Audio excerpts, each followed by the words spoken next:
Welcome, welcome, welcome. It's Aaron Live, last second live stream. This is Monday, August 16th. This is my post Tennessee Free Comic Book Day appearance live stream. Get you guys all caught up. I was gone for the weekend. Flew all the way from Oregon to Tennessee for Free Comic Book Day. Am I out of my mind? But I went to the Golden Age comic shop in Marysville, Tennessee. Great big store. Fabulous. David Eric Laney's the owner, proprietor there. Great crew. They really treated me well. Southern hospitality is a real thing. So anyway, I was there for a very short stay. I can't say I got to see a lot other than a really terrific lightning storm near the end of the day there on the signing day. So I wanted to come and share some art and give you guys a Wraith update. And I can't do a show without sketching, right? So I'm going to draw something. But what is the question? I guess we'll find out soon enough. Let's see let's see who's here. Sometimes I talk so fast my mind can't keep up. So I got to slow down. I got to reel it in, and I got to slow down. Adam Ross is here. Stunned at my time, apparently, that I wanted to show up. AJ Tom is here. Potts is here. Yeah, it didn't take him long, did it? May take me long, though. Let's count it.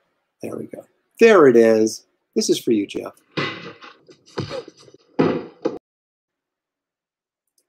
Eric Boyd, I finally caught a live stream. Hope all is well for everyone. How about that, Eric? Perfect time just for you. Stephen Ings here. The Raving Sith. How about that? Raving Sith. I think you're new, at least new to commenting. I don't remember you, but if you are new, subscribe and like, man. We can use you as a regular. Statistical Zero is here.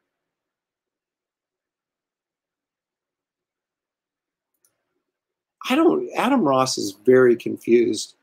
It's only at 2 o'clock on the West Coast, okay, not like 3 something. So very confused about his timekeeping.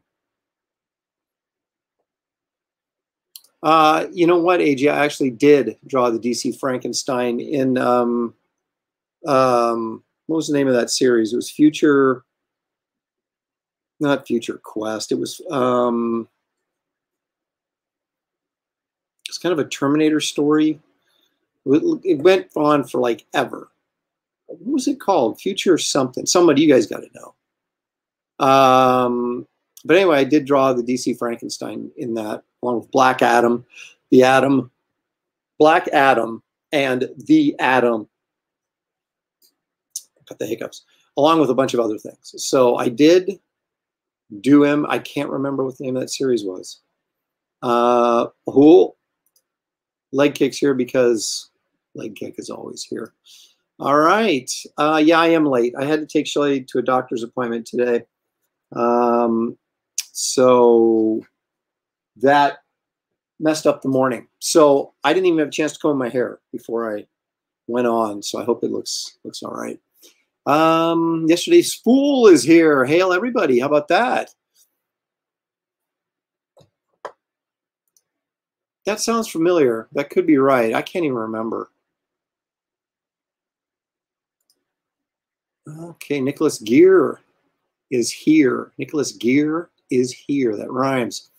Hey, so let's take a look at what I did whilst I was away. Now, you guys want? I've shown this before, I know, but this is one of the coolest Christmas presents I got. Was this Indiana Jones kind of shoulder bag, buffalo leather, rawhide. Smells like the Wild West. Anyway, so I brought this with me to my store signing. There's all sorts of stuff inside. Let's see. Handed out these Wraith of God postcards. Little advertisement for the fans there to go check out the Indiegogo campaign. I'll be using those when I go to Rose City Comic Con here in 3 weeks. But by then the campaign will be live.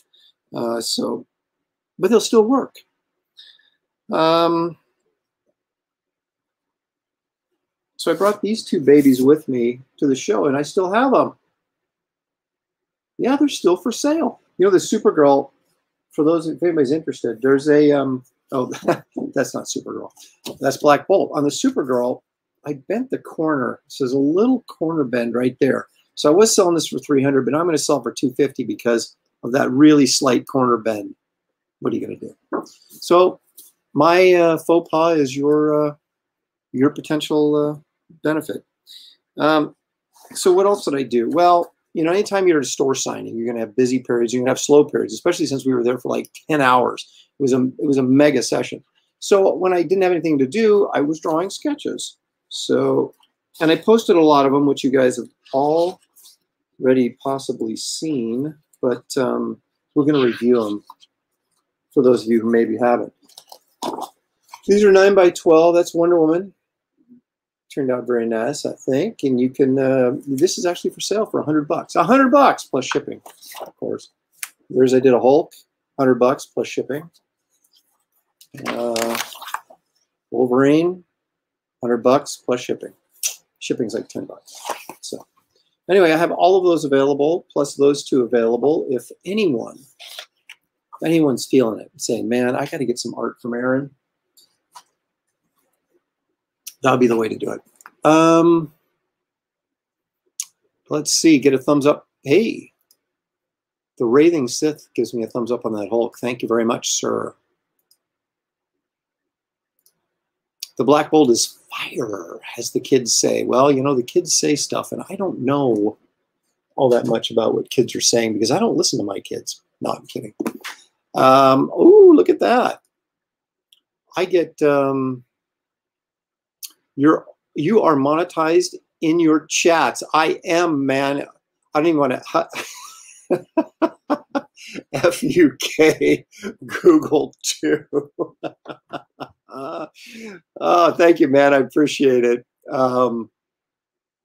Yeah, I collect a few pennies here and there. Every once in a while, someone will throw me $1, and it's very kind of you guys. I really appreciate it. And there's David right there. He hosted me at the Golden Age comic shop, and I'm telling you, this guy, his store is so big, it's like a labyrinth of fun stuff. So if you are in the Tennessee area, go check out his store. You know, the funny thing is, I have a bunch of movie posters because I collect a lot of things, toys, comics, obviously, original art, movie posters. And Shelley, Showtime, allowed me, out of the kindness of her heart, to have an entire room many years ago, which was basically our family room, to turn into a movie room. So I also collect movie cameras and things like that. So I have all my cameras and movie stuff down there and all these movie posters on the walls, right? But one of the items we have on a shelf in there is a whip. It's not, you know, it's not a cool Indiana Jones whip, but it is a whip that's sort of supposed to be kind of like an Indiana Jones whip. So I do have a whip. I don't really have an Indiana Jones hat. I do have that Australian cowboy hat that I wore that one time that's laying around here someplace. That's, you know, it's kind of Indiana Jonesy, kind of. So yeah. Oh, Stephanie's on there too. That is David's wife. She was extremely helpful, very nice, very organized. She, speaking of whips, she cracks the whip, keeps that place running smooth. And again, I'm telling you, they had back issues. They actually had like older comics. You just don't see that stuff anymore in comic shops. Usually you see whatever's new, no back issues, and then statues and trades and toys and things like that. But they had everything, complete comic shop, huge amounts of everything. So even a gaming room, which is actually where I was set up. So they have the whole package. So again, if you're in Tennessee or going through Tennessee, stop at their store. Let's see what else we got going here.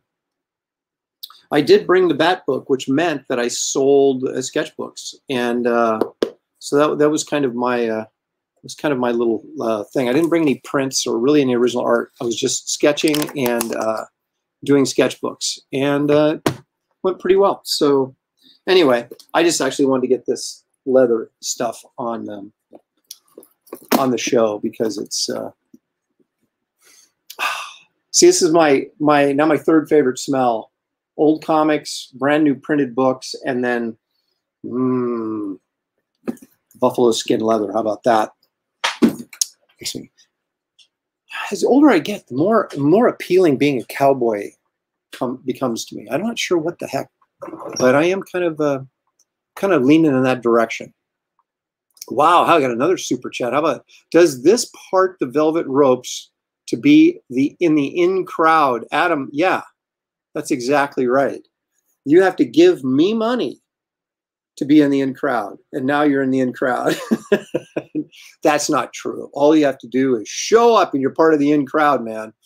But thank you very much. I really appreciate that. That was very kind of you.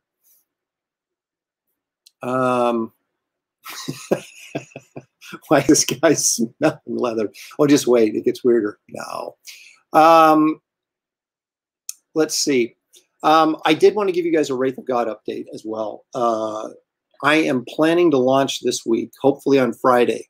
I say planning because I'm trying to coordinate with Ethan and some other people so that we can have a humongo launch. So I don't have all that stuff ironed out yet. So, but when I do, you guys will know, and I'll start a countdown every day that we'll get 3 days till launch, 2 days till launch, 1 day till launch. But my page is finally set up.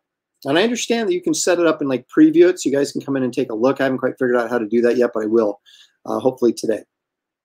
But I have a new video that was put together for the launch. I haven't seen it yet. I'm supposed to be getting it today. So please, God, make it be great, especially since I paid for it. And I did finally get my cover sketch from my superstar artist. So even though I'm not going to share it with you, I'm going to tell you who it is. Are you ready? Can I have a drum roll, please? Terry Dodson will be contributing a cover, and I've seen the color sketch for it, and that's what will be up on when the page launches, because he's not done with it. He's extremely busy. So, but he is able to work it in and for me, and I will have the color sketch that he's doing, so you can kind of visualize what the cover will actually be for the finished artwork. So that'll be that's kind of a big deal. So I'm very, very, very excited about that. I got my pages, the first 3 pages back from Hi-Fi. They colored them for me. So those will be up. There's some original art that will be for sale on the tiers. Not a lot of it. I'm not selling hardly any of the art, but there's a few pieces that are going to be up, and those will be up for sale as original art tiers, which are kind of down farther once you get past all the books and stuff. Okay, let me see something here now. We've got another one, Wraith of God, any good-looking women? Yes, there is. His partner is a good-looking woman, but she's dressed in full 1883 garmentry, so it's not necessarily a sexy comic in that regard. Although there is a House of Ill Repute that does make an appearance in the book. So let's see here.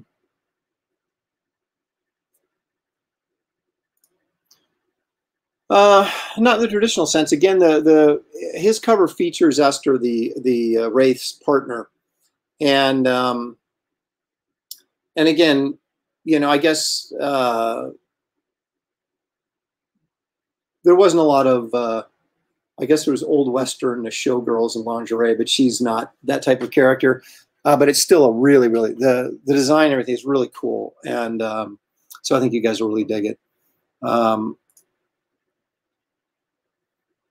I'm also putting out an opportunity for people to get themselves drawn in the comic, and you get that original art page that you're on. That's another option. I won't lie to you, it's not cheap, but it is there. So that'll be an option as well. So yeah, I'm really excited about it. I've been working my gosh, setting up one of these launch pages is freaking unbelievable, because every time you have to put an image in, it's got to be sized perfectly. It doesn't allow you like to put an image in and then sort of move it around or whatever. It's got to perfectly fit in their little box, and it has to be the exact pixels and size and everything. So if I want to create a little image to go in that box, and let's say it has 3 or 4, like if there's a package where you can get all 3 covers, right? And so I have to shrink down each cover to this size and place it in this box, and it was a pain. It took a long time, but all the hard work is done. I'm now just kind of going over it and making sure I didn't do any stupid spelling errors. I'm going to let some of the professionals take a look at it and see if I did anything dumb before we get to actually launching. Again, very excited and nervous, but very excited. A little Jurassic Park reference there from Statistical Zero.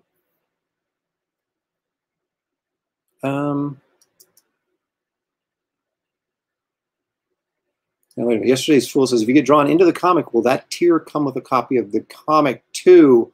You know, that's an excellent point. I didn't put it in there, but it probably should. For what I'm charging, I should throw in the comic. Yeah, I'll do that. Thank you for bringing that up. I'll go in and amend that, because I think that, you know, that makes sense. That seems reasonable to me. So, gotta have a drink. It's only water, though. Oh my gosh, it's been hot here. It's like 3 days of over 100 degrees. Now, I left town for 2 of them, but we still don't have our AC fixed. So we got fans. We got like 10 fans in this house, like blowing all over the place. And I have one running in the background. Hopefully it's not being annoying. Trying to stay cool.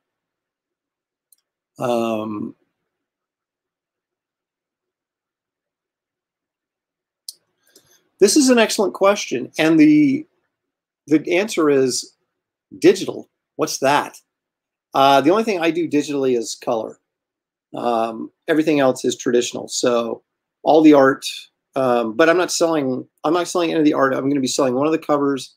I'm going to be selling some of the art associated with the trading card, the print, and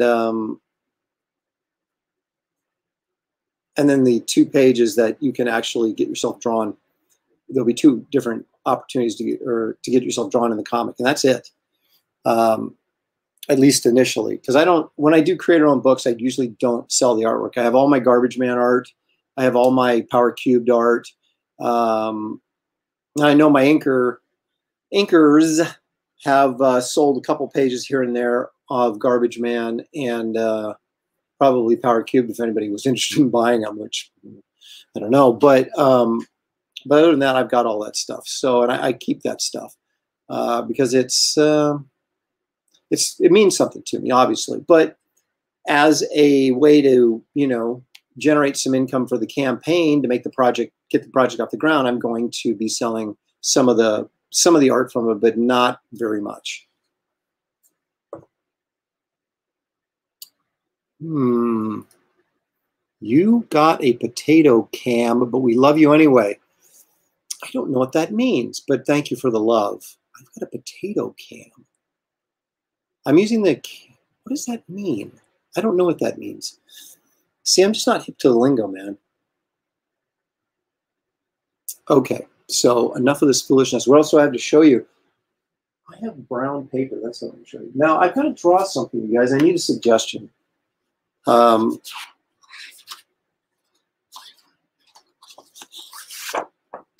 want to do like one of these, you know, 3/4 headshots. They're kind of fun. They're kind of relaxing.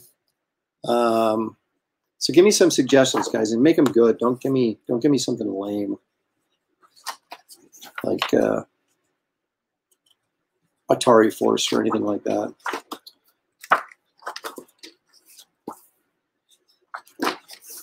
Okay, let me get my board.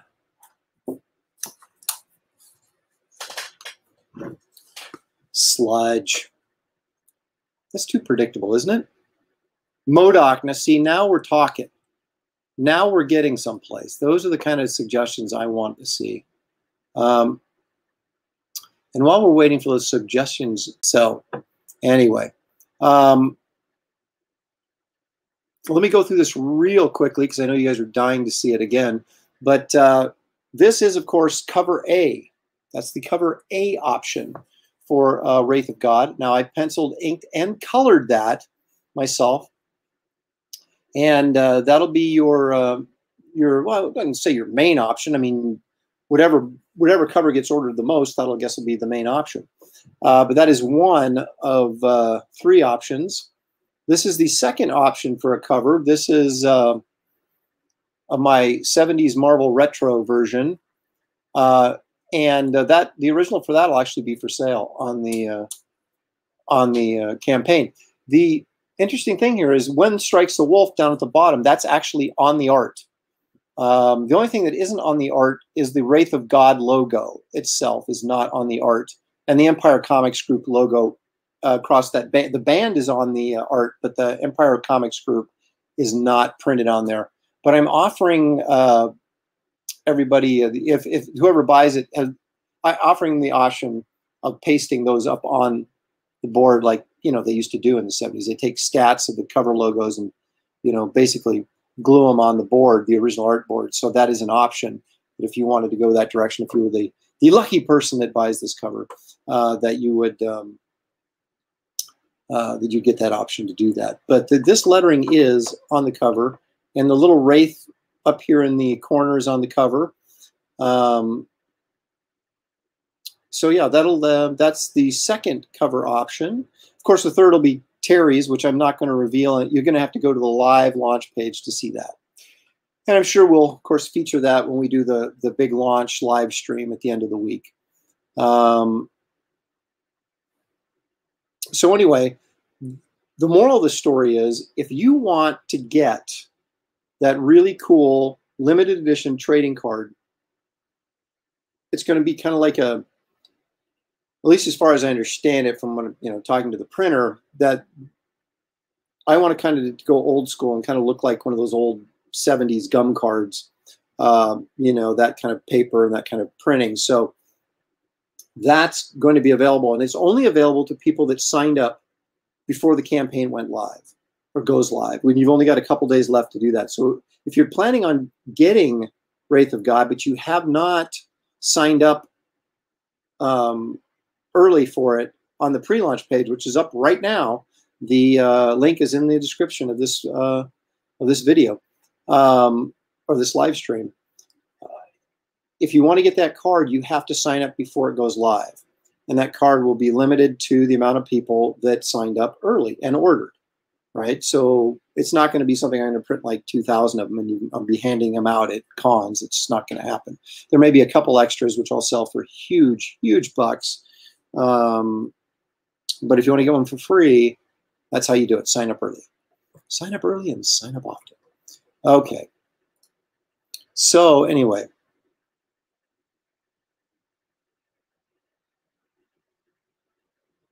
Let me take a look at my suggestions here. All right, someone wants Planet Hulk, but I just drew Hulk, so I'm not going to do that. Sue Storm, I just did Sue recently. F. Is that a suggestion, or is that your swear word? I don't know. Hawk Girl, eh. How about Valkyrie from Airboy? Well, but it's just going to be kind of a head bust shot. Oh, I do kind of like Valkyrie from Airboy. Actually, I like Valkyrie from Airboy when Dave Stevens draws it, or drew it. I drew her. Someone taken over by Starro. Donald Duck.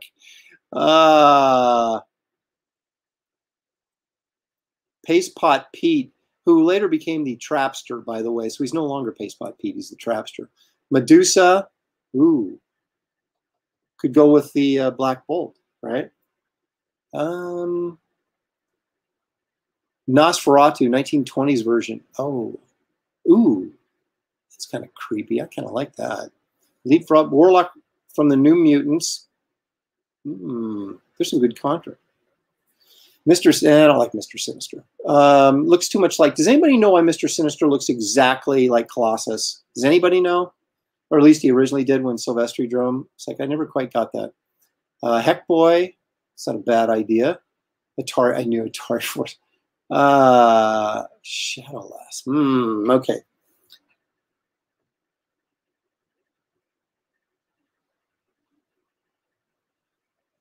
Magneto.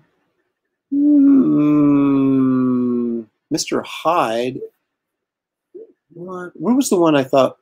Boy, Nosferatu 20. I want to draw Nosferatu, but I got to draw stuff that actually someone might buy. You know, that's kind of the thing. I'm all about, I'm an artist. I'm a capitalist at heart. And so as much as I'd love to draw Nosferatu, I can't imagine anybody would even care if I drew Nosferatu. Well, that'd be kind of cool, though. Actually, you know what? Where is that thing? Where is that thing, he says. I've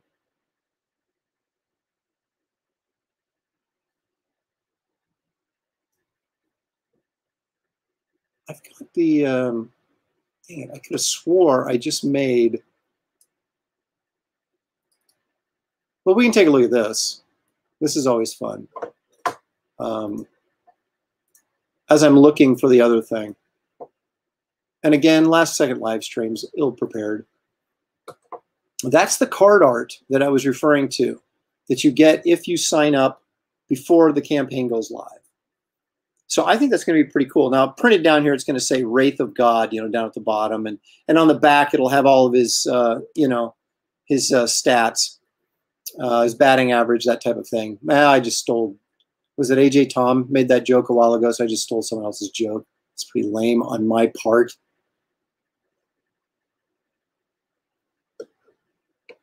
Doggone it. I had oh, there it is. My desktop has got like a gazillion images on it. So trying to find one is like quickly is good luck, pal. I want to share this. Now, a lot of you guys have seen this, but we're going to take a look at it again anyway, because I pretty much have, there's your Nosferatu vampire right there. So technically, I really just drew him not too long ago. Not exactly Max Schreck from the original, but, when I draw vampires, that's the kind of vampires I draw because, good-looking suave vampires don't do anything for me. They're not scary enough, So, but anyway, that is that's the mini print that is part of the campaign as well that you can get. So if I don't do that, Apex is like, please draw Valkyrie, please draw.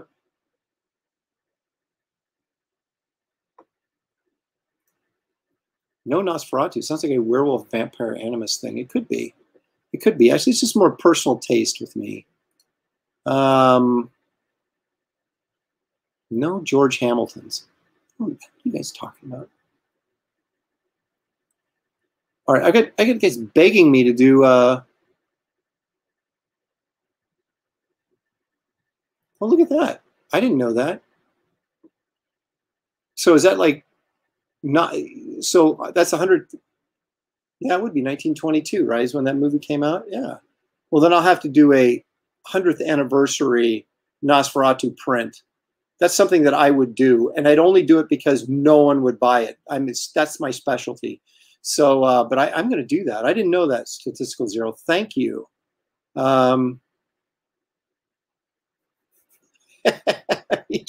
These courses talking about Mr. Sinister there because he was lazy. That's funny. Oh, I do love MODOK.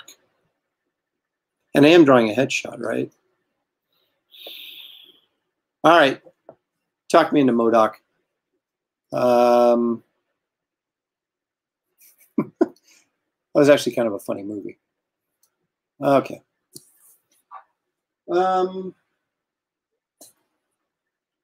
I do have my camera set up, though, and I do have my camera controls out, so I'm not completely ill-prepared or unprepared or ill something.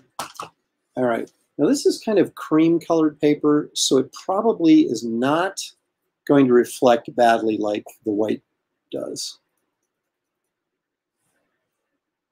All right, I had a pencil sitting right here. Look at this crappy pencil. This is like a miniature golf pencil, and yet I'm going to use it. Just goes to show you, it's not the tools, it's the person yielding the tools.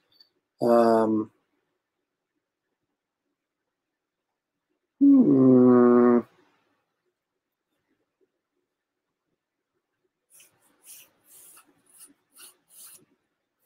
can probably kill this light. That might help a little bit. Then again, maybe it won't.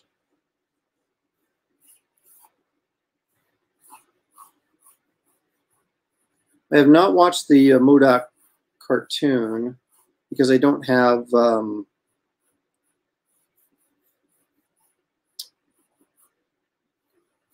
whatever it's streaming on. Hulu, right?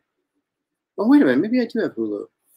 I watch so little TV. It's amazing. I did watch the What If, though, which I have to admit, I did.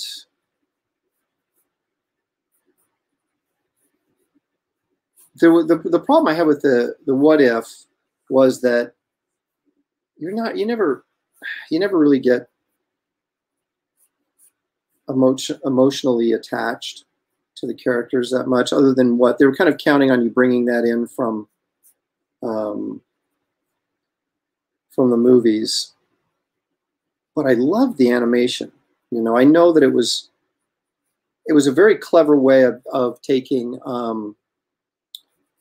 computer animation, but kind of, or I should say Saturday morning cartoon animation, and doing it with computers to make it look like it was way cooler, which it did. And I thought the faces were really, I loved her face, Captain Carter's face, and Steve Rogers too. Well, actually all the faces I really liked how they looked.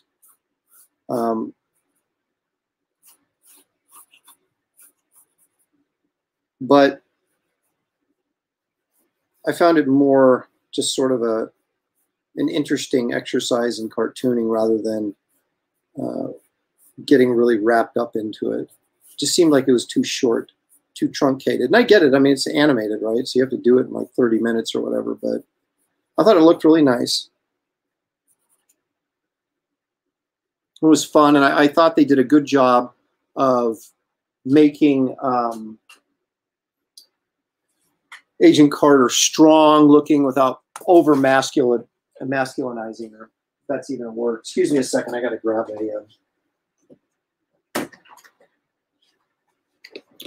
all my tools of the trade that are still sort of packaged up in my trip.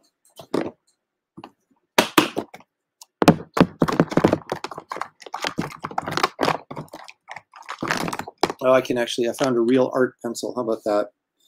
So I can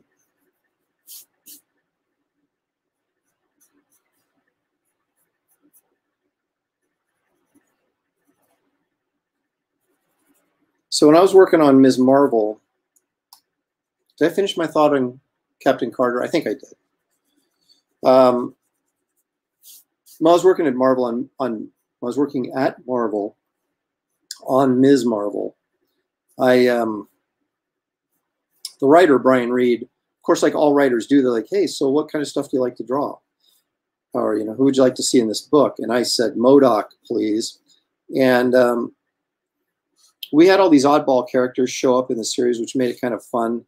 Of course, Ms. Marvel was having a romance with, excuse me, Wonder Man at the time. And so that was going on in the book. Get rid of that autofocus.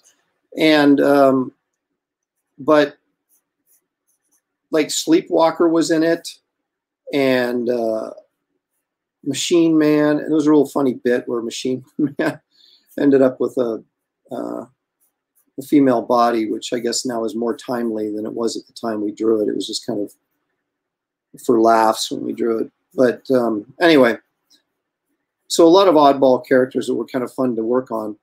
And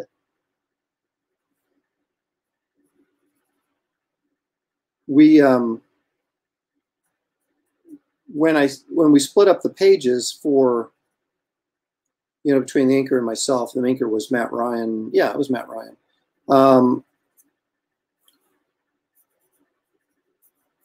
I kept all the MODOK pages. Like, he didn't even care. Obviously, why would he? Why would you want a MODOK page? But I kept all the MODOK pages from Ms. Marvel and all the Sleepwalker pages. So I still have like all of those sitting over in my flat files because I love MODOK so much.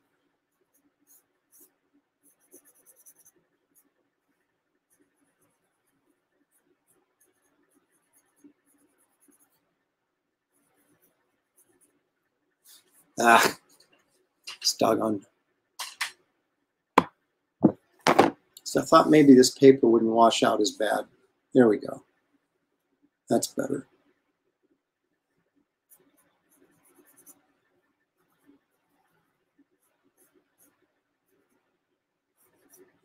So anyway, that was a load of fun working on that book. And then we went to Monster Island, and I used a bunch of, seems like every book I do, we go to whatever, you know, DC's or Marvel's version of Monster Island is.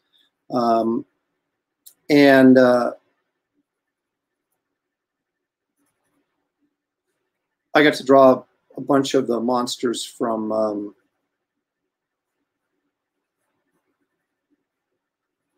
the Kirby monsters, you know, from like Strange Tales and Journey into Mystery and Tales of Suspense back in the day before Marvel created its whole superhero line in the early 60s. So I really enjoyed working on that book.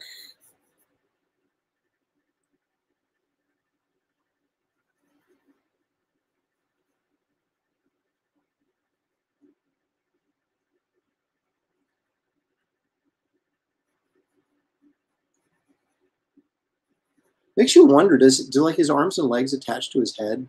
It's kind of creepy when you think about it. I mean, obviously it's this one large head, so of course it's creepy to begin with, but it even becomes more creepy, like, although he's got to have like a little body, right? Doesn't he have a little body? But when he sits in this chair and it's like spread out like that, I mean, his little body is like this big. So how do his arms and legs get all the way spread out over here unless they're actually connected to his head? But you don't ask questions like that, right? You just accept it.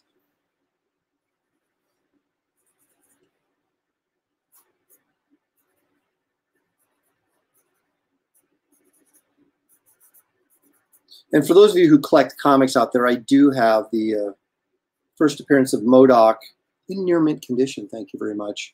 In Tales of Suspense. So I think it's like 91, 92, somewhere in that neighborhood.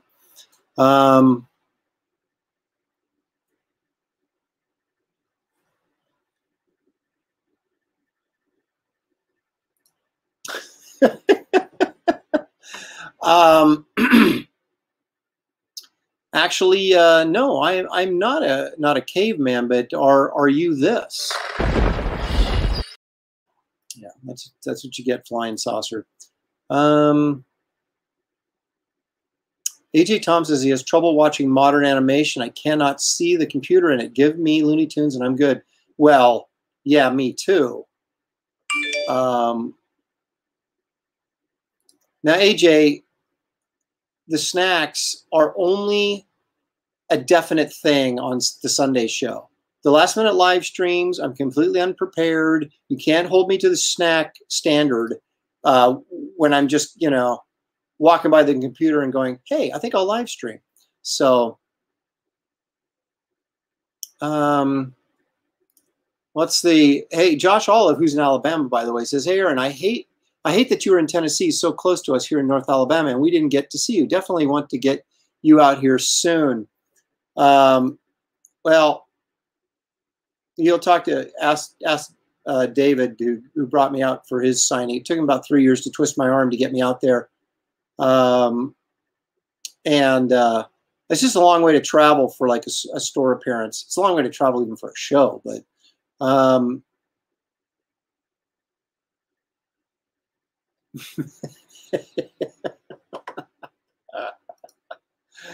that's pretty good. I like that.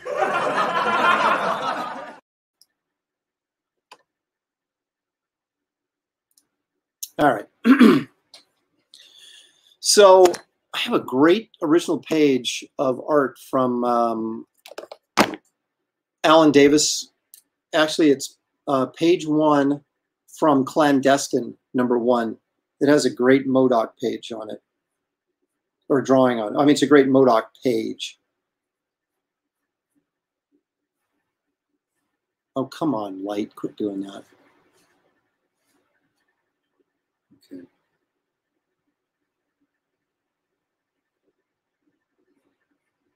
I should show you those pages. See, now that I'm talking about them, now I want to show them.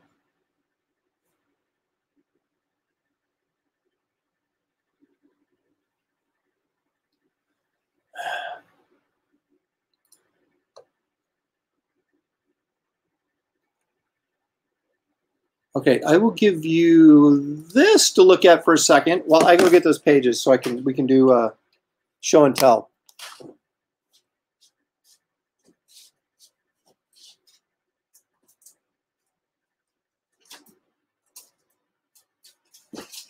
I'm coming. I'm coming.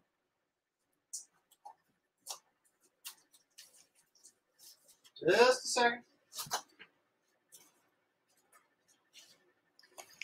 All right, I'm back. I saw Ethan Van Sciver change his shirt on his show the other day, so I figure I can get if he can change his shirt, I can go grab some art to show you guys. Okay, so this is the art that I own, kind of thing, portfolio. That's a new Rudy Nebres piece I have. There's a couple of Mark Schultz pieces. One was a rough for his Conan book. And this one, this Mosasaur, was, I think, title page from some Dark Horse book. I got some pencil drawings from Paul Bonner, who does like gaming art and stuff. Love his stuff. That's the David Williams Spider-Man piece I was trying to find several shows ago. I got from him at San Jose. That was cool. So I got that from. That is Marie Severin doing the Incredible Bulk from Not Brand Echh back in the late 60s, for those of you who are into that. It did get bent, though, and damaged during one of my moves, so I'm very pissed. But at least I still have it. Stout. Brett Bean. All right, enough of this. Here we go. Here's what I was looking for. There it is right there. That's Clandestine #1, page 1. So you have your AIM guys, and there's his version of MODOK. Alan Davis and Mark Farmer. Isn't that cool? And I had a Silver Surfer page from this that I sold, unfortunately, during some lean years. And but I kept the MODOK page. Now check this out. This is a Paul Ryan Fing Fang Foom Iron Man page. He traded me. See? Aaron. Best to you, Paul Ryan. And then I got an FF page of his. The Thing fighting a gorilla thing or something. So anyway, that's that.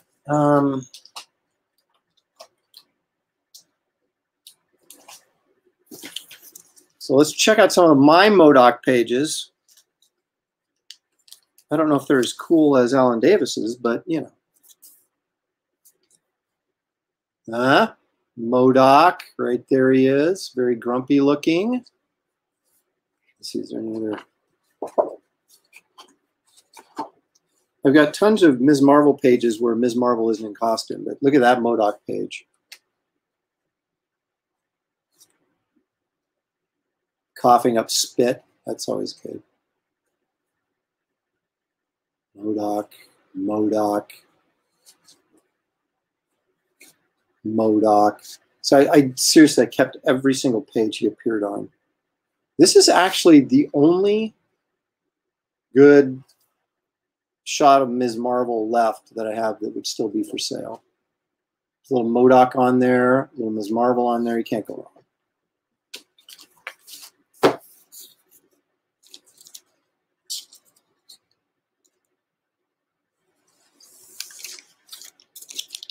I know I've got more MODOK. There he is getting electrocuted, but that's just a small panel. I know there's... Yeah, there's kind of a sick MODOK leaning against the wall, not feeling very well. He's got a head cold. Okay. And there's a sick MODOK being transported right into Times Square. Look at that.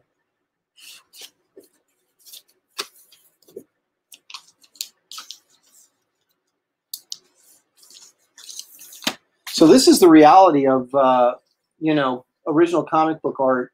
You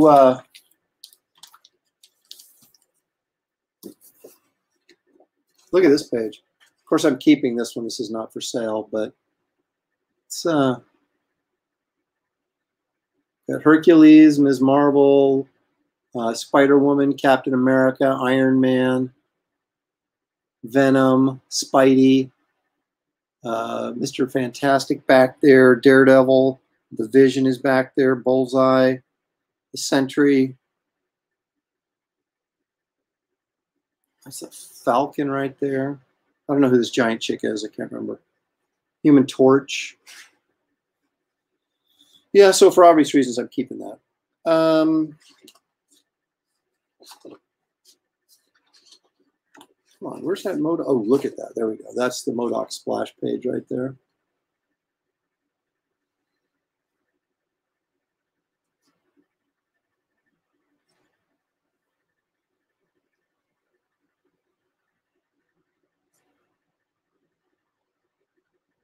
This was inked by Matt Ryan. This guy does it all with a brush, man. Look at that line work. It's just outstanding.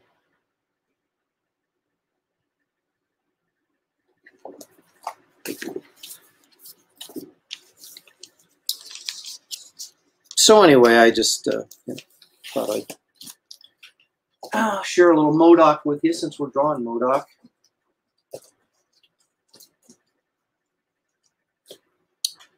And let's get back to actually drawing MODOK.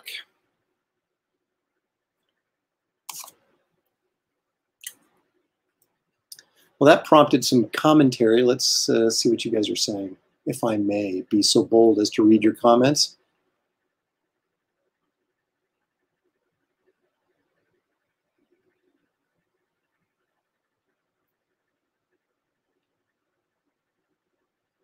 Look at that.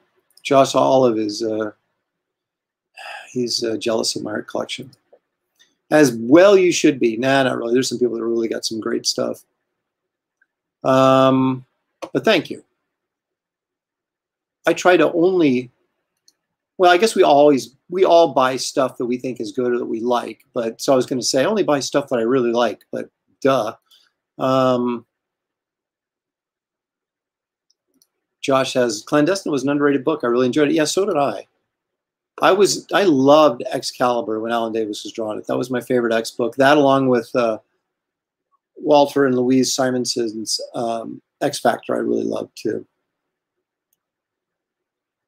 Now this is interesting. I didn't know that. Davis killed on everything he worked on. I didn't know that. His art is super hard to find now. I didn't know that. He hasn't worked in a long time, done anything in a long time. So, but I didn't know how readily available his originals were when he was working.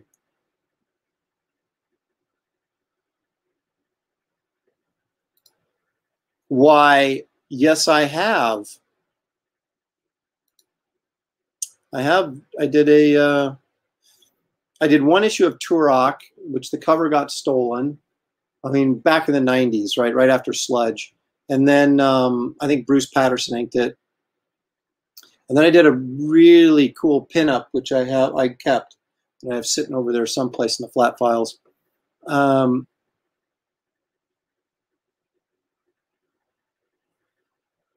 Josh, every day is an original Aaron Lopresti page sale. Every day.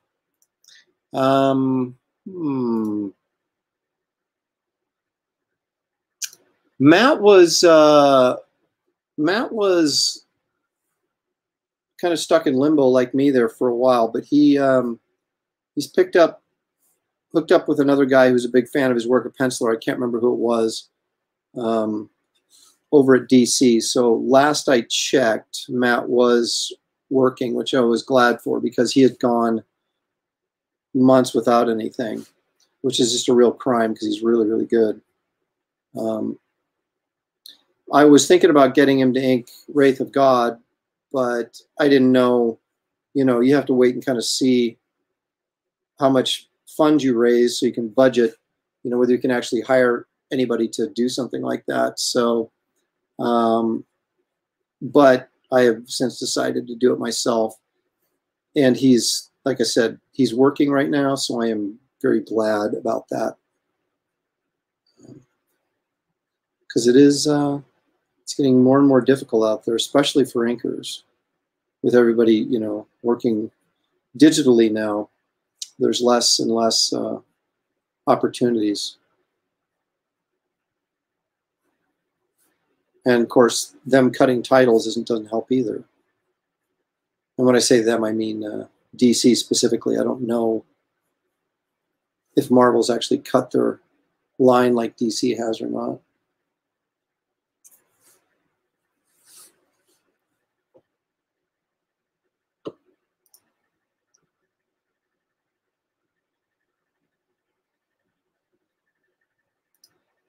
Local thrift store's got a mountain of records. Anything you want me to look for, Aaron? No, because I don't really have a. My daughter. Thank you for the offer. My daughter has a record player, but none of us do. And I don't really collect albums. Believe it or not, that's something I have not turned to collecting yet. Although I was a big fan of them in the 70s growing up. We probably spent as much time as kids in record stores as we did comic book shops. And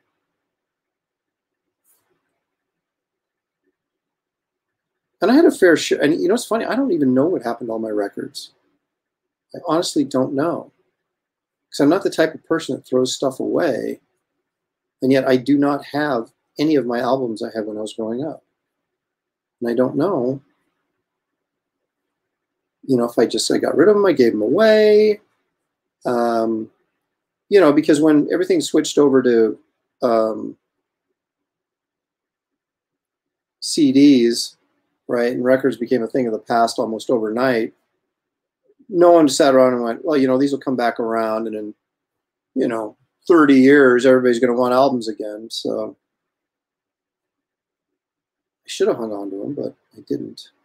Although I don't know that I had anything that was like, you know, would be considered a collector's item as far as albums go.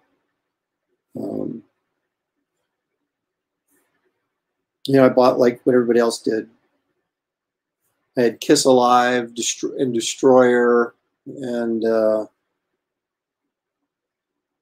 had a very weird Joe Walsh album called The Smoker You Are, the Player You Get. Something like that. It was really bizarre title, and I didn't really get it. But I bought Jerry Doucette, if you guys even know who that is. I believe he's a Canadian. He's bald now, but he used to have red hair and a beard. He's a heck of a guitarist. And he had an album that I picked up that I thought was really good. And then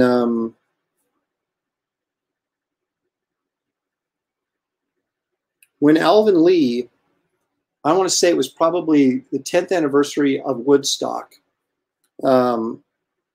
So that had been 1978. Alvin Lee came out with an album called 10 Years Later. And I picked up that.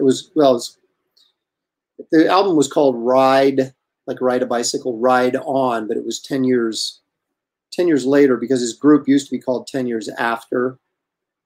So this was 10 years later, and I assume he was referring to Woodstock. And I had that album, which was a pretty good album. And I mean, if you like Alvin Lee.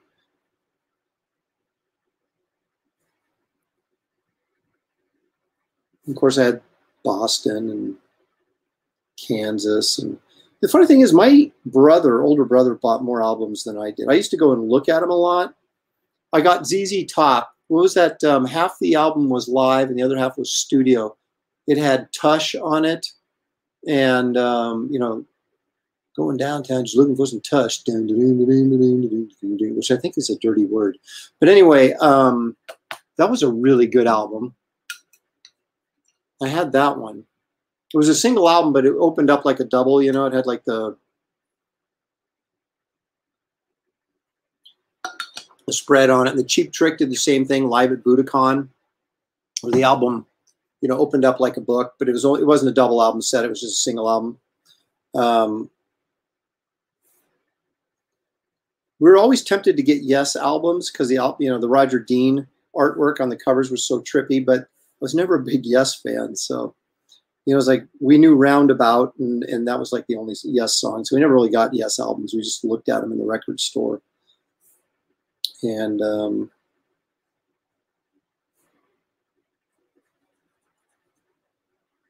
want to say I had The Who, The Kids Are All Right, which was the soundtrack to the movie they did called The Kids Are All Right. I think I had that at some point. But I spent most of my money on old comics when I was a kid. So I might have looked a lot at albums, and like my neighborhood friends would get albums and, you know, listen to them over at their house kind of thing. But I don't know that I spent a ton of money on albums, just as much as I spent just looking at them.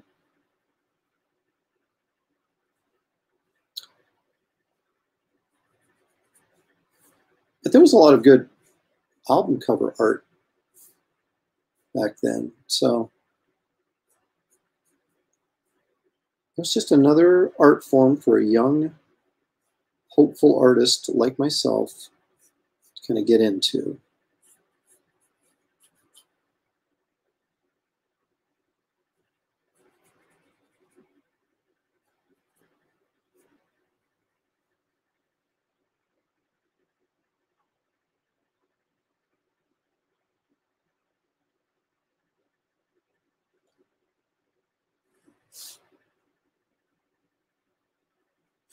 But I could see myself getting roped into collecting albums if I'd allow myself.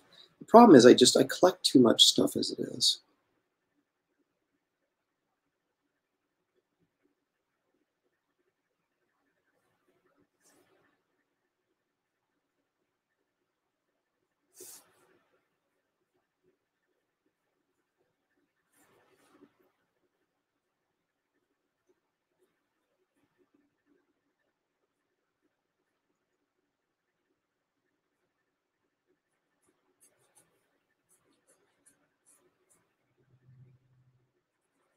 What I should do is buy more original artwork. But original artwork is expensive, man, especially the people I like.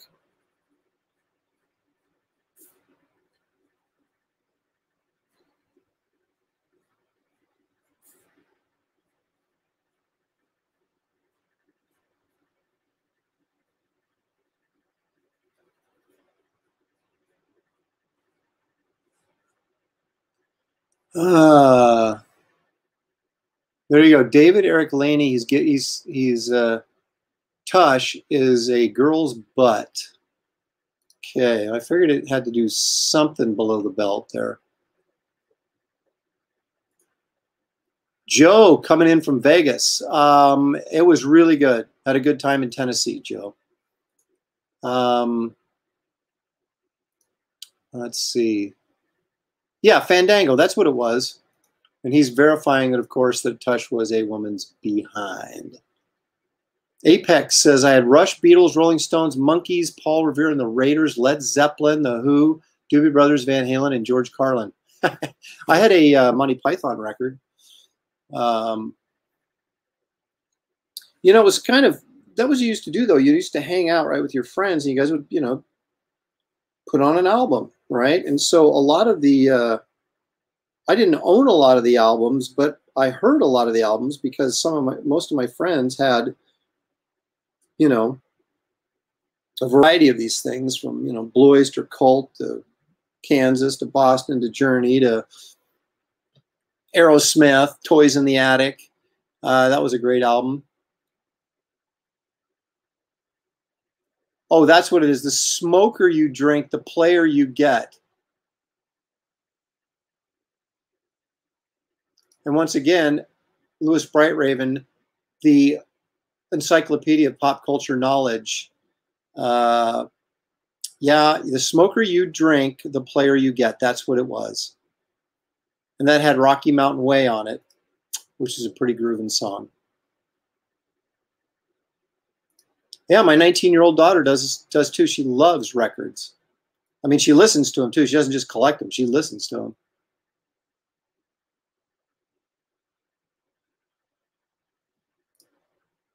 Yeah, Jeff's right, man. That's what, if we were all smart, we would have spent our money on original art.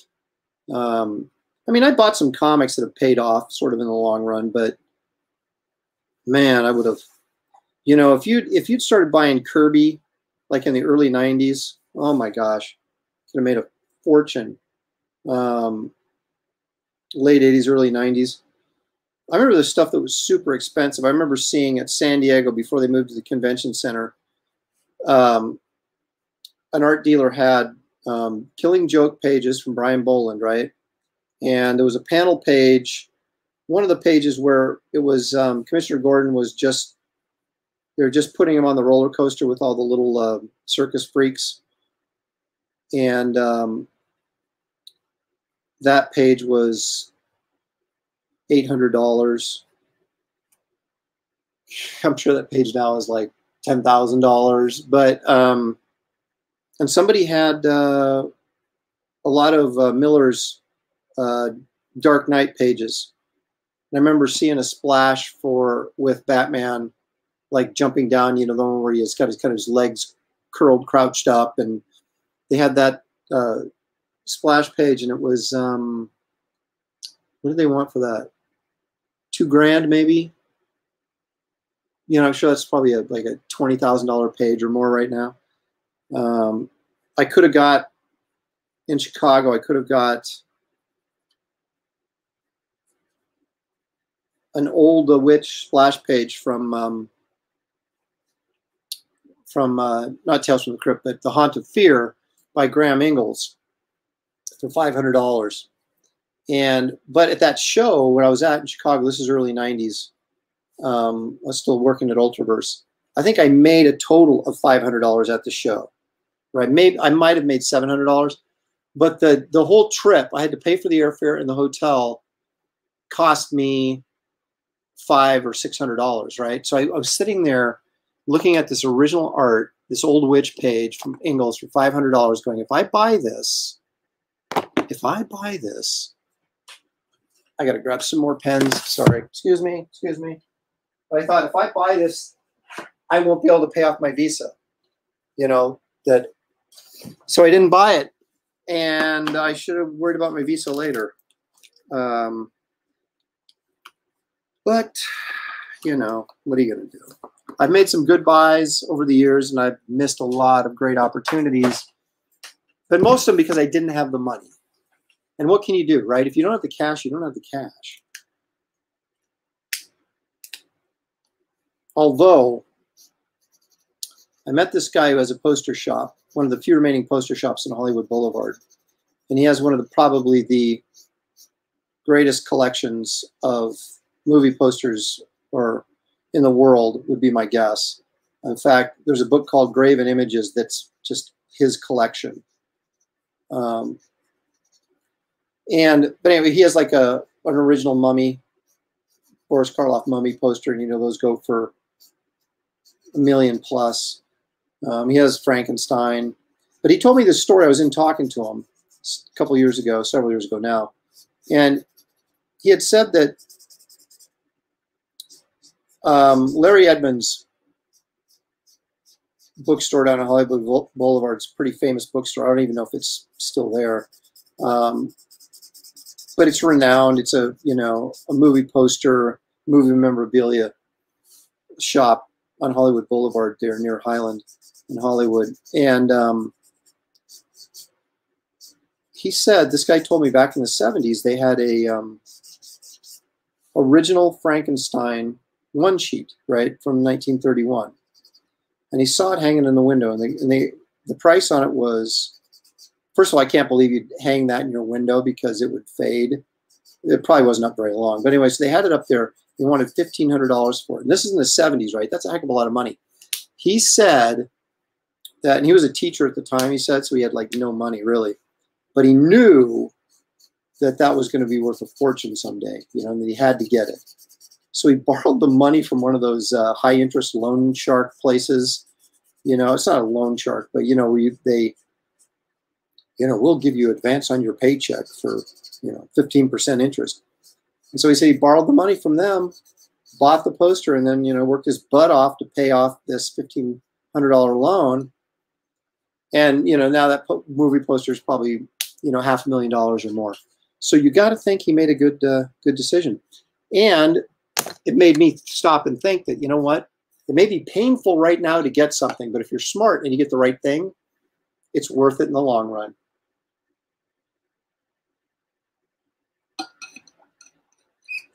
The unfortunate thing is no matter when you sell a collectible, whether it's a comic book, art, movie poster, whatever, you can pick any period of time and sell it and make a profit on it. And then 10 years later, it's going to be worth 10 times what you sold it for. And you're just kicking yourself going, oh, if I'd only held on to it for 10 more years. But that's kind of an endless cycle because that's always going to be the case. I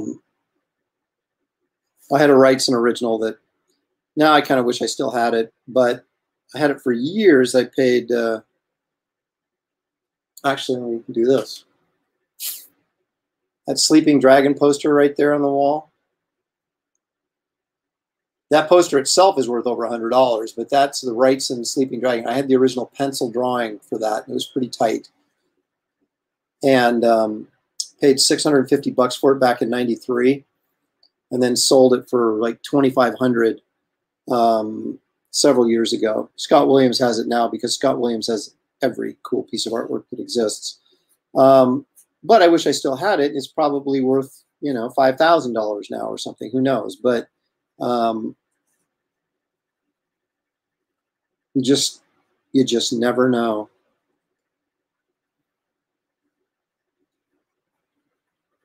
My daughter's lurking around off camera here. I'm wondering what she's got planned. I was wondering what you were doing. Live stream. I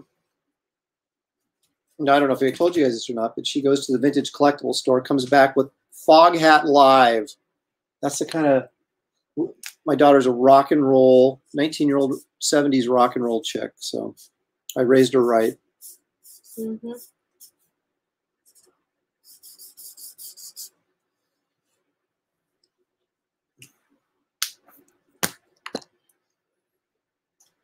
I got 30 viewers. That's great. Are you challenged? Oh, wait a minute. I'm sorry. That's when I went. Unless the economy collapses and we have to eat the paper to survive. Isn't that the truth? Can you imagine that? That's what, you know what? That'd be a great episode of like The Walking Dead or something. They should come across some guys who are like burning their vintage comic collection just to survive. Because, none of that stuff obviously has any value unless someone puts value on it and is willing to spend money on it. But collectible markets can be very, very fickle and short-lived. My dad back in the, was it late 80s, early 90s when those collectible plates were like all the fad, he spent hundreds on plates. And I kept telling him, Dad, if you're going to spend that kind of money, spend it on comics. Don't buy these dumb plates. And sure enough, he spent all this money on them and they ended up being worthless. The whole market collapsed and it's never come back.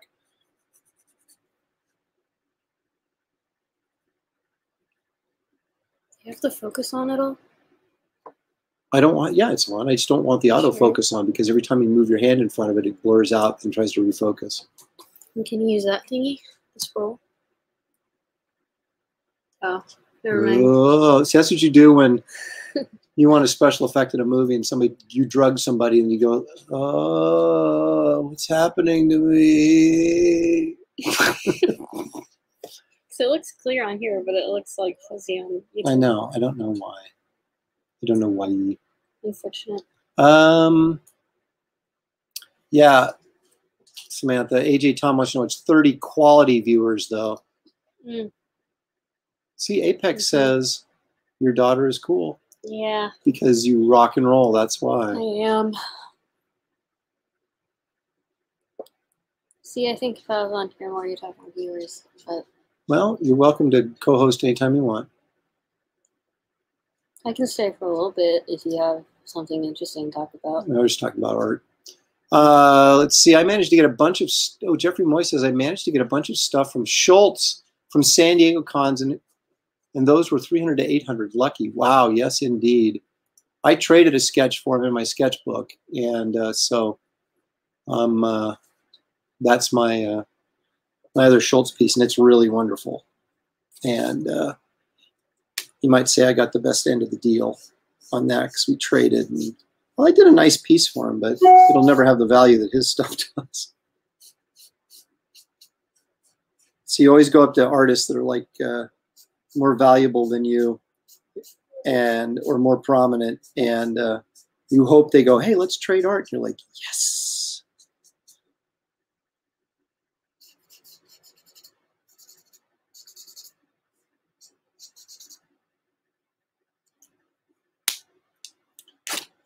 All right, maybe I'll do a little shading on those, just for the sake of it. How long have we been going? Only an hour, 12 minutes. That's not long enough. We got to go at least an hour 30, right? Really? Jeez. Hey, time flies. You're having fun. Yeah. I hate it when people use that as like Instagram captions, and it's like a girl who's been dating a guy for like a year, and they use that as a caption. It makes me want to throw up. Like, at least put a little effort into coming up with a caption. Exactly. If you're gonna be social media savvy, you've got to. Oh, those are my shorts. I didn't realize my shorts were on the camera. See, like I put. Don't waste my daughter's time with stupid social media captions. If you're going to, post something, make it clever. Mine are clever. Whatever passes for 19-year-old clever these days, which I don't know. Hey, the one that I used for Sean's and I's was clever. Didn't you see that one? I don't know. Maybe I did. What'd you say? Sean and Sammy too, Electric Boogaloo. Electric Boogaloo always works. Yeah. I've been using that since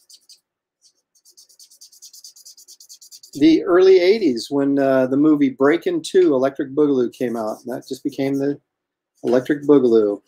Here, I'll explain the joke for your viewers.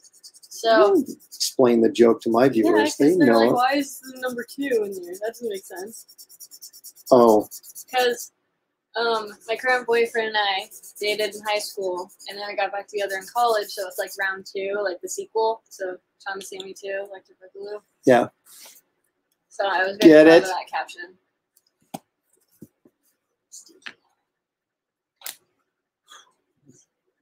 I know. Sweaty down. Let me talk downstairs. I came up with another one. Oh, for Sean's birthday, we had like Red Bull in all of our pictures, so I drank Red Bull and didn't even get wings, and then it was like an angry emoji. Get it? Yeah, see, I think that's weak. What? It's funny. I drank Red Bull but didn't get wings. And didn't get wings. Yeah, that's weak. I'm gonna sue, you know. I thought it was funny. Well, of course you thought it's funny because you... Because it is. And it begins. If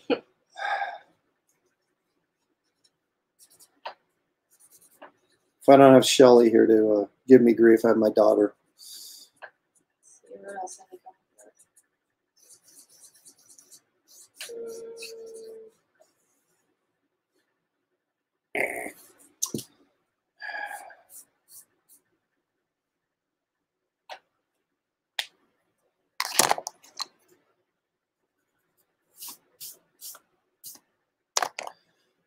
Oh, so is that MODOK cartoon any good?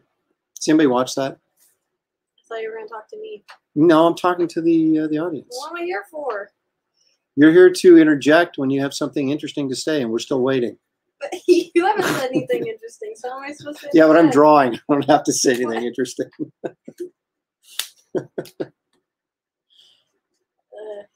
Has anyone seen a Murder Mystery on Netflix? It's a really good movie. I normally don't. Who's in it?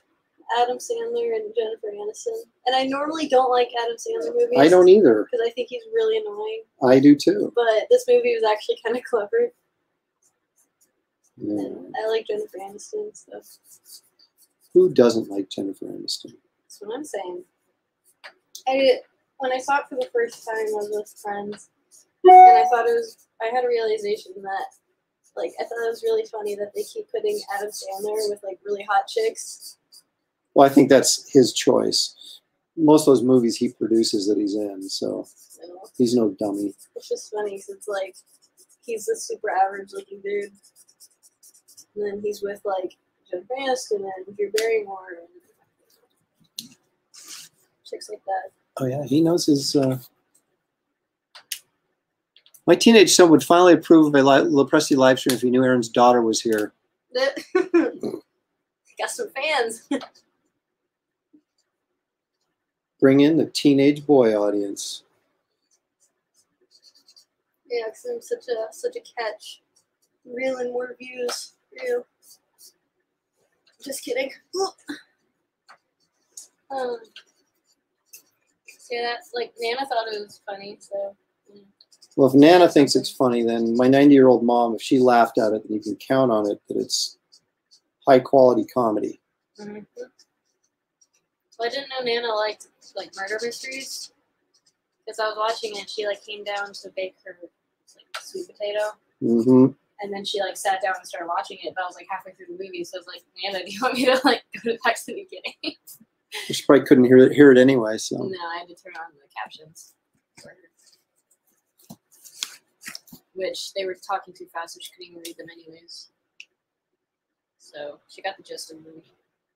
Apex says, no, I haven't watched MODOK. I don't have Disney Plus. It's actually on Hulu, Apex, not on Disney Plus. I may have to watch Murder Mystery, though. Yeah. That's your viewer's homework. That's your viewer. That's it. You guys got that? Now you've got homework. The next time you come and view my dad's live show, you have to tell him how the movie was. What character drawings did you do in Tennessee? Joe, I showed those at the very beginning. Come on, Joe. I was, I did Wonder Woman, the Hulk, and Wolverine. And I did a Spider-Man for a kid.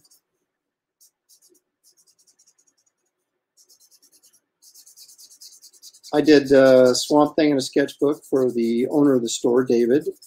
And I did Daredevil in a sketchbook for his wife, who is the co-owner of the store. And in a sketchbook. And then I just sort of, when I had a moment, I did some sketches, like I'm doing right now. Like you do every day. Yeah, well, it's, it's kind of my thing. A.J. Thompson, I've been watching Downton Abbey. Not going to interrupt that with Adam Sandler. Sorry, Sam. My wife was really into that. She got me into a couple episodes, actually quite a few episodes. I kind of got hooked on it for a short period of time. I can't get into those like historical mumbo jumbo stuff. I don't know. Historical mumbo jumbo. It's not that interesting to me. I don't know. Like it's just you have to pay attention a lot. No, listen, you're not doing a good job of making yourself look good. Listen, no, when I watch TV, I don't like just sitting there for like hours and not doing anything. So I like always like draw or like do something while I watch it. So I'm not actually like paying attention that much. So I can't have any TV that actually makes me like have to think about it because then I'm not focusing on the actual thing I'm doing, Oh, I hear you. Do you though? That's why I put on like football games and stuff that I don't care about when I'm drawing. So at least I have some background noise, but I'm not really paying attention.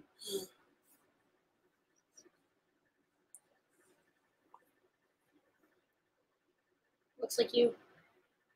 On a good day. Well, he has hair at least. Ooh, ouch. That's kind of crap I get from the viewership usually. I mean, who is Storm Shadow?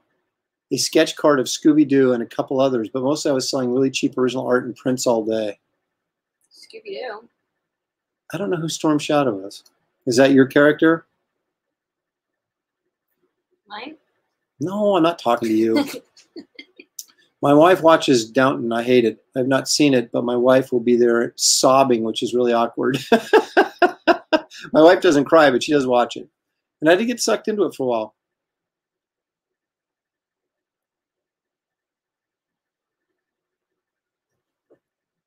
Yeah.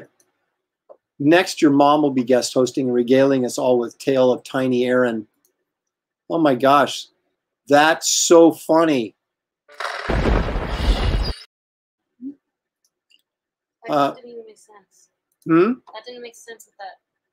It's because you're not paying attention. Yes, I am. There was they were just in what, the cannonball? No, you. What wasn't funny? Like just your thought process and using that. Oh, you don't understand like what's going on. Your jokes are just not. You don't understand what's going on around here. You need to leave. Oh gosh, you're disrupting the show. That's for you. All right. Did you know they made a Patrick spinoff show? Oh, see, look at that. SpongeBob. Quiet. I dropped in late, so I didn't see the. My wife got me into Outlander. Oh no. Okay, you asked me to stay so I could talk to you and keep you company. No, I said stay if you're going to be entertaining. Yeah, your shoulders covering the armor. I know. I'm getting a pen. I was turning to you to chastise you. All right, go ahead. If you're going to live stream, you should probably, show what you're doing. Oh my gosh! Get out of here! You asked me to stay to keep you company and entertain your viewers. And then you're telling me to be quiet. I don't think that. That's because you're failing at what I asked you to come in and do. You're not talking about anything interesting. Oh my gosh! I'm the one who's making up all the fun banter over here. Oh, is that? See, I brought up is that what you're doing? Yeah, okay. I brought up murder mystery. Then your viewers started talking about Downton Abbey. Yeah. And then I tried to bring up the Patrick show, and you don't even care. People want to see you drawing something. What? Okay, tell me about the Patrick show. I mean, I don't know, but. Oh my gosh! You brought it up, and now you don't know. If you knew that existed. No, he has his own show. Yeah, after SpongeBob ended, they started doing the Patrick show, which is just like Patrick and his family. I had no idea. Yeah. Oh. Yeah. So it's probably not very good. Maybe it's ingenious and you're just missing out on it. Bella was watching it. Okay, well, there you go. Yeah, and then. This is live. She could watch this. She's not going to watch that. And she could find out that you were insulting her. That's so terrible. I'm not even finished with my sentence. And then I texted her and I was like, is that any good? And I said, it looks like an acid trip. And she goes, it is. So, probably wouldn't recommend.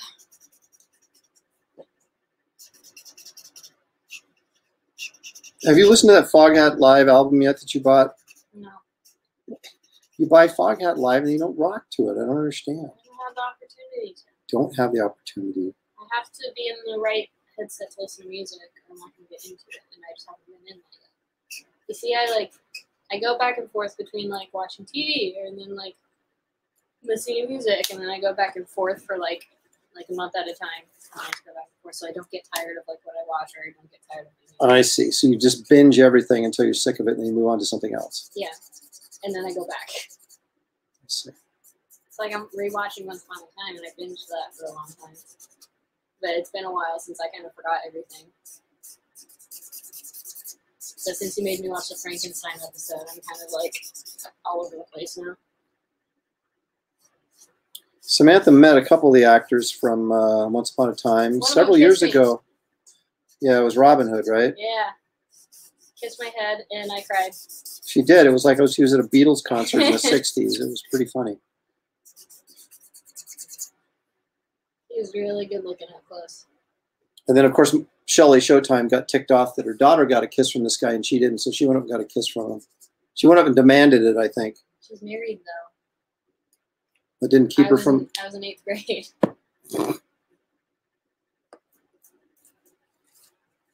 Well, I'm just saying. I'm going to dull that red down a little bit. Oh my gosh, Dad, guess what cookie we have this week? Okay, now this side, this is of interest. She's talking snacks now, so now my radar just went up. Buckeye brownie. Buckeye brownie? Yeah. As in like Ohio State Buckeye brownie? I don't know. That's just what it's called. So what's in it? It's a chocolate like brownie cookie with a like peanut butter ball on top. Oh. And then with like hot fudge. Oh, when do you work next? Tomorrow. Well, guess what you're getting me? Buckeye brownie. Yes. Yeah. And then I think there's like orange creamsicle. Ooh. Confetti cake. That didn't sound bad. And then there was one that I really wanted to try. I forget what it's called though. It's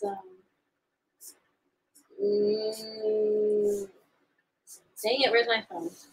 Did I leave it? No, it's right next to you. So this is your free advertisement for Crumble cookies. Can I hear my phone? It's right next to you. Pardon my reach. We're going to get the full Crumble cookie menu here.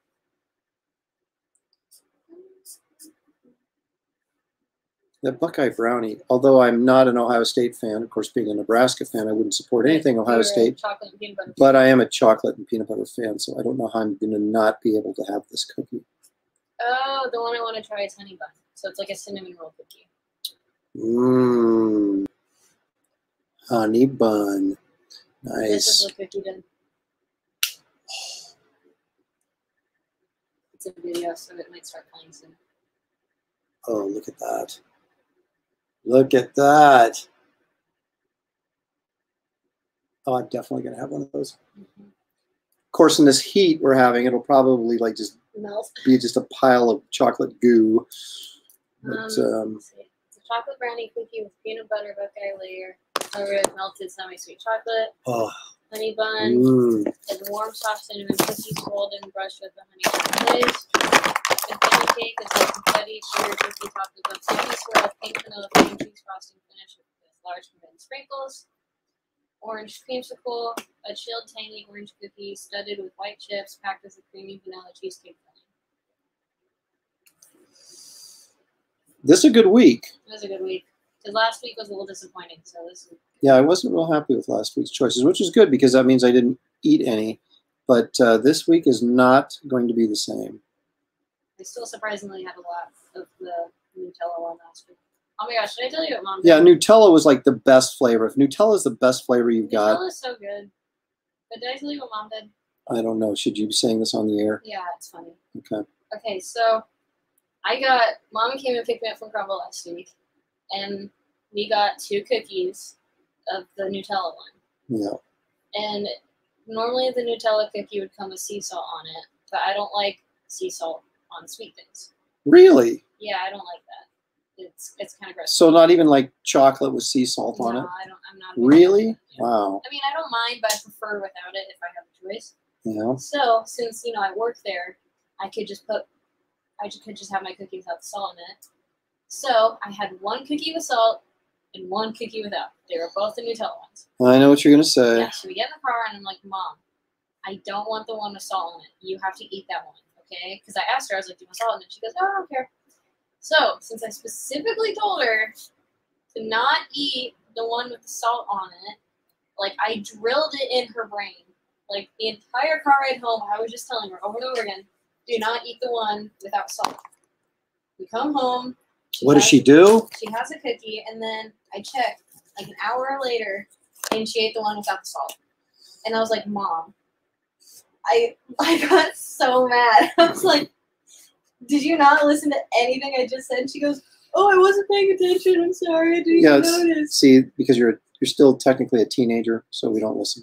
Mm-hmm. And I was not happy that night because I had to eat the cookie with salt on it. I mean, I brushed it off as much as I could, but I was just like, I was really looking forward to it. And then I get that. You should never look forward to anything with Nutella. I love Nutella. It's like cheap chocolate. Imitation chocolate, I don't know. You ate one of them. Oh, I'm not saying if I was, you know, if I had a cookie sitting in front of me and it was Nutella on it, I wouldn't eat it, but it would not be my choice to do. You put Harpin on it. I am going to harp on it. But you ate one, so it's being hypocritical. Well, it was the only cookie around. You didn't have to eat it. That's true, but it was the only cookie around. That wasn't for you. Well, it was sitting there. You came over and asked me if you could have some of it. That's right, because it was the only. It was the only cookie around. Well, you need to eat a cookie though. That's the thing. So you're just doing it to yourself. Yes, look at that. AJ Tom says Nutella is the cheese whiz of chocolate.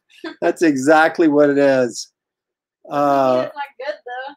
Oh, hey, Hyperion's Atomic Vision. Go Big Red. You better believe it, brother. Go Big Red. Gosh, I had to make the pineapple cookie last week. See, now look at Joe Bernardo's jumped all over this. Once upon a time was so up and down with good stories and really bad stories. Good snack, Buckeye Brownie, Ohio State football. No! All right. What is going on in this discussion? I met Lou Ferrigno and I wanted to cry. Oh, that's because you got kissed by Robin Hood. Yeah. Lou Ferrigno, the guy, he's a bodybuilder. He played the Hulk on the television show back in the 70s. I had to make that pineapple cookie last week, though, and it was horrible. I hated it so much because I hate pineapple. Like, I hate it. I hate it. And so my fingers, like, smelled like pineapple for the rest of the day. Mm-hmm. And we had to put, like, actual pineapples in the cookie, but before we do, we have to, like, dry it out. So we had to lay it on, like, paper towels.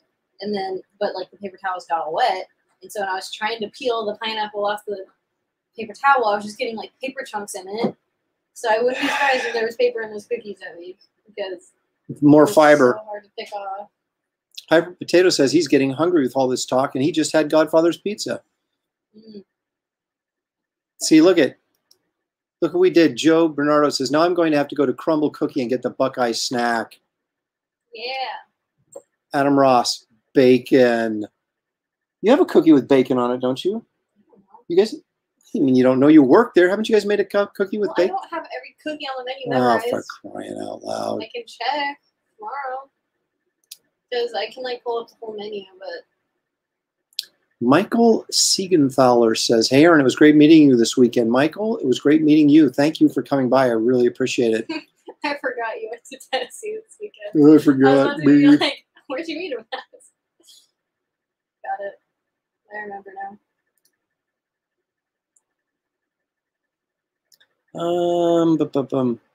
Oh, look at that. Hyper Kaiju bringing it. There are still Husker fans out there. Oh, here comes a clip. Yeah, there actually are. And here's one of them right here.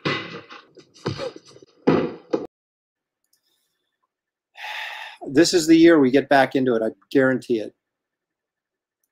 Roll Tide. Now, I'm not going to slap you for that because they're in the SEC, so I don't really play. I mean, Alabama, you can't argue with it. I mean, they're good, so what are you going to do? Skits Comics. Hey, look at that. Skits was at the signing in Tennessee, and he wore a straitjacket, which made me a little uncomfortable. But then when he showed up after getting out of the straitjacket, I got even more nervous. So, oh, no. Oh, so you're an Iowa fan? Oh. See, I can't say anything because Nebraska's been getting their butt kicked by everybody for like the last 10 years. So what can I say? Go Ducks. Are you an Oregonian? Raving Sith? I hate the Ducks. Everybody in this family that went to college around here went to Oregon State. So anyway, well, that looks like that's a wrap on Modoc. I can't. That looks like a Hulk. Looks like the Hulk inside like a Hulk head. Yeah. Kind of does, doesn't it? That's what you're doing. Well, you know, that's not what I'm doing. So there he is. There's the Hulk in a Modoc outfit, according to my daughter. And she may be right. Saying what I see, man. You're saying what you see. She's calling me out on my own channel. Mm-hmm. Total lack of respect. All right, guys. There, we hit the hour-and-a-half mark. I think that's, you know, it's good enough for government work. I actually have to go work on that pop-up book. So anyway, there you have it. Thanks for joining me, gang. It's been a blast as always. Don't forget, if you haven't signed up for Wraith of God yet, it's going to go live this week. So if you want that trading card, make sure you sign up early. Link, of course, is in the description. And it's all over all my Facebook pages. So no matter where you're watching this, you'll be able to find a link. I will give you more information every day on when we launch. Once I get it figured out, exactly the date and time. And Christopher says, hey, Aaron, the thing you auctioned was an amazing piece. Thank you. He says amazing piece. So that means it was either an amazing price or an amazing piece. But I think it was an amazing piece. So thank you, Christopher. I appreciate it. So anyway, so you'll probably be seeing me sometime tomorrow when you least expect it. And I don't know if there's going to be a big show tonight. Ethan generally has one going on Monday night. So I might, if he does, I'll probably be on that at some point tonight as well. So until we meet again, I will see you guys next time.